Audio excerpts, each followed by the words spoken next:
first Bondance.com video log, and we are here at the Waipahu Plantation Village for the first Bondance of 2010.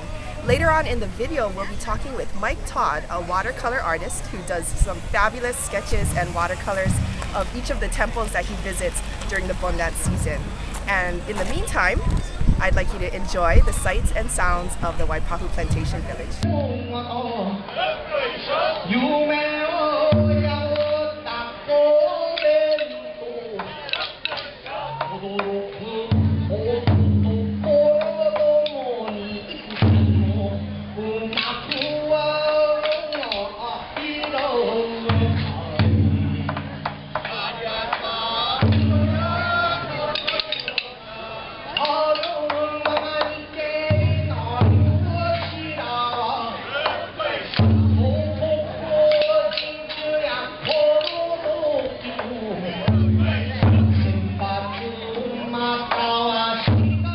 We're here at the Waipahu Plantation Village for our first Bondance of the season, and I'm here with Todd, who is one of the original members of the Bondance posse.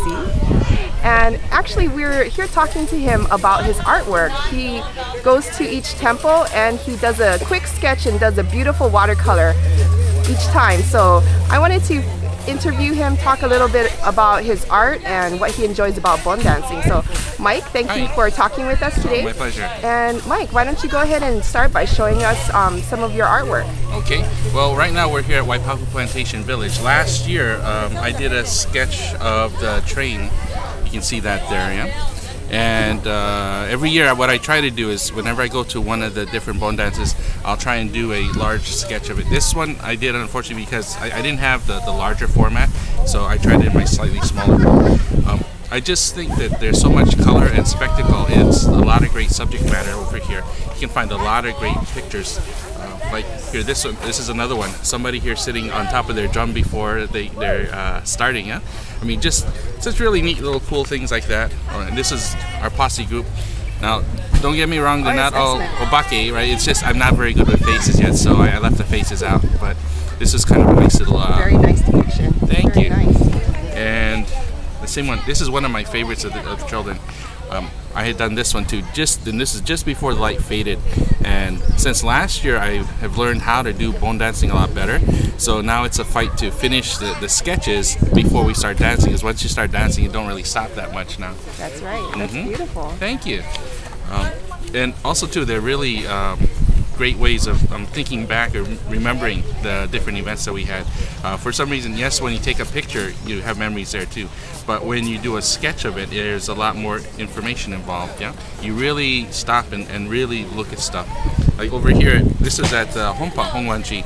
These are just sketches in between of different people in various positions while we were waiting to go and dance in between.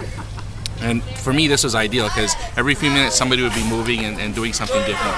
And for me, the human body is one of the hardest things to sketch, especially the faces and the hands. Right, exactly. A lot of detail there. Yeah.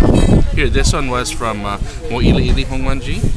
And again, this is I just love the color of the kimono. And this little girl just happened to be right there at the time and stood still long enough for me to do that. Oh, that's great. I like the very rich and vibrant colors you have captured there in the kimono. Thank you. Nice. Yeah, sometimes when you're doing it as they call plein air or right there in the moment, sometimes it's hard to get a really good vibrant color. Because occasionally, like if you do something like this, you notice it's a little more washed out because you're fighting against time and your memory to get something down as quick as possible. Right.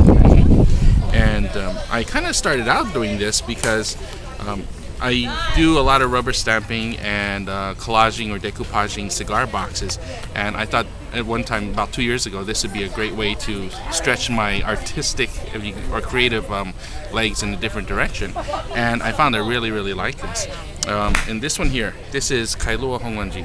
Now at the time when we went, this was actually just the practice, so I did the background and whatnot, but I put everybody in kimono because I knew I wasn't going to be able to come back for that particular event. So I made it look like this was at the event. Yeah. Oh, perfect. Very nice. Thank you. I've yet to go to that one, so. I know. And Alina, I grew up in Kailua, and that was the very first time I ever went to Kailua Hongwanji. Oh, I didn't even know where that was. Oh my goodness. This one here at Risho Kosekai out in Palisades. Right. One of our favorite bondances. Oh, if anybody goes there, remember the food is fantastic. It is the bomb. Get the oden and the grilled mochi. It is the best. Now, again, you can tell this is a little bit more washed out, but all of these are actually supposed to be coconut trees or palm trees that line the parking lot. And I just thought it looked so nice, kind of backlit with the what do they call those things? The lanterns? The choching lanterns. Yeah, the choching. It was just wonderful. Yeah. Very and nice. I have a couple more here I can show you. And hello. Oh, here, the Jizu stones at Wahiwa Hongwanji. I thought that was a very interesting little touch. You don't see those very often at all the different places, so I thought this would be a nice little change of pace. Yeah? Then we have, oh, here we go, Nu'uanu Soto, right off of Nu'uanu Avenue. Yeah, I always thought it was ironic. A religion that's so simple actually seemed to have roofs that were the darndest, most complicated things possible to draw as quickly as you can. Very ornate. Very ornate, yeah. Thought that was kind of interesting. But I really like this little drawing here. Yeah. Very nice. Thank you. I think that might be all. Let me just double check here. Oh, yeah. Then I started doing from pictures. Here, we have my first one I did from Okinawan festival.